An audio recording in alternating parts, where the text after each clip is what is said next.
सास की सीख। बहुत समय पहले की बात है। एक छोटे से गांव में एक सास और बहू साथ रहती थी। बहू नई नई शादी करके घर आई थी और अपने मायके के तौर तरीकों के अनुसार काम करती थी। लेकिन सास का स्वभाव थोड़ा कठोर था।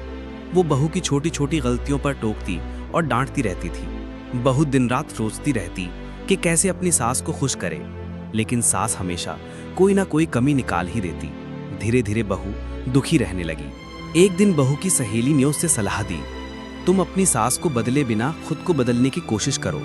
उनकी बातों को दिल से ना लगाओ, बल्कि सीख मानकर जीवन में उतारो। बहू ने ये बात गांठ बांध ली। अब वो सास की हर बात को बुरा मानने की बजाय सीख की तरह लेने लगी। सास अगर कहती सब्जी में नमक कम है, तो बहू अगली बार और ध्यान से बनाती। अगर सास कहती झाड़ू अच्छे से नहीं लगी, तो बहू झाड़ू लगाने की नई विधि सीखने लगी। धीरे धीरे सास को भी महसूस हुआ कि बहू तो अब शिकायत करने की बजाय हर बात को सुधार रही है। सास का मन भी बदल गया। अब वो बहू को सराहने लगी। कुछ महीने बाद सास ने बहू से कहा, बेटी, मैंने तुझे बहुत कुछ कहा, पर तूने बुरा नहीं माना। तूने मुझे सिखा दिया कि धैर्य और प्रेम से सबका दिल जीता जा सकता है। कहानी की सीख।